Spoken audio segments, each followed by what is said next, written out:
We'll insert it into the housing. Fits down in there perfectly. Go ahead and take our O-ring, put it down in there nicely. You do not need any type of sealants. Nothing else needs to be installed but that O-ring. If you wanted to put some kind of sealant there, you could actually cause damage. It could get stuck in the thermostat. It could, there's no need for it. No need for it whatsoever.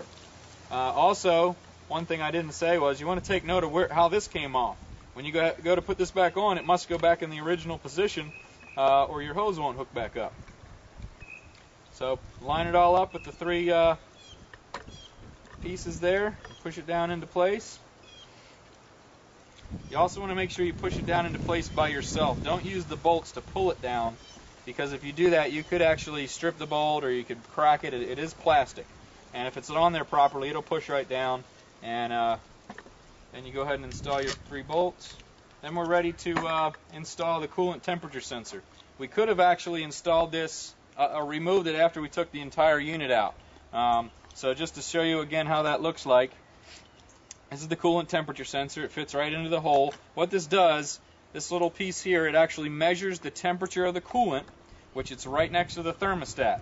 It's plugged into a plug on the vehicle that tells the vehicle computer how hot the coolant is. And this does 2 things. Number 1, it may tell the computer how hot it is. Number 2, it's going to tell you on your gauge how hot it is. So this is where that comes from. It's a simple little sensor. These sensors do go bad, and sometimes it is a good idea to replace those. But there was nothing wrong with this one, so we don't need to replace it. You snap the clip back in, and if you see how the clip goes, it just holds it right in there, and it's normal for it to spin. And we've got our piece ready to go, ready to install back on the vehicle. So we'll bring it back over. We do have one more gasket left. It is this gasket right here. It's a gasket O-ring. It fits right into here. Now, you want to look and make sure you got the old one off of the engine, because guess what? We didn't. It's still down in there. So obviously it won't go on if it's still there. So you want to go ahead and get that out of there. Make sure the housing is nice and clean, or the intake manifold's nice and clean. You don't need to scrape it or anything. There shouldn't really be any material there because there was no gasket there. These nice new O-ring styles is how a lot of intake manifolds, a lot of coolant fittings, they're all done with O-rings now, and some of the reason to use gaskets have gone away.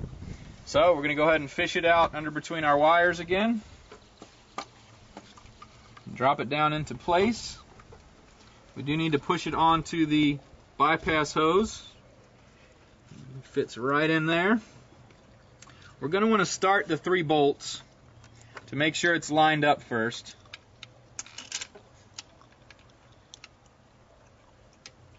Start them screwing down as far as you can by hand. And again, these bolts ended up all being the same size, but take note as to where they came out and take note as to where they go in. Every once in a while you'll come across 3 or 4 bolts holding the same part on, and again, one of the bolts is a different size.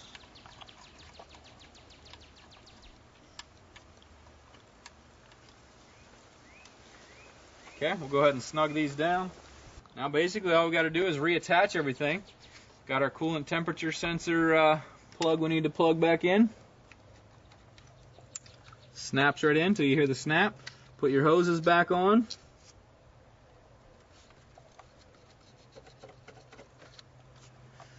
Put your wires into place. Again, these little Christmas trees have little, just little push, they push right into place.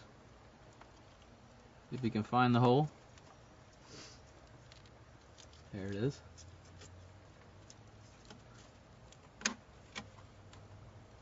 Okay, and we got to attach our upper radiator hose. Now there's going to be obviously some air in here. Some of the systems have a bleeder screw right on the top. This particular sealed system is done differently. You could actually pour coolant into the hose, into the thermostat, but there's really not much. The air will work itself back out of the overflow bottle.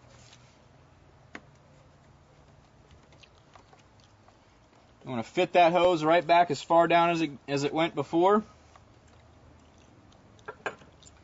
Get your hose clamp pliers. Run your clamp right back down where it was. That's another thing. These original clamps are all spring type clamps. They do last a while, but they do wear out too. So if you're replacing hoses, or when you go to replace hoses, you may want to go with replacing these clamps, because they all wear and they all suffer the same time and wear and tear. Okay, you want it to be all the way down so it doesn't pop off when it's under pressure. Make sure everything's correct in its position. Nothing should be twisted or in the way. The spark plug wires should be right where they were before. Basically, all you got to do now is fill your coolant up, run it to operating temperature, and make sure it's not overheating, and you've done this job.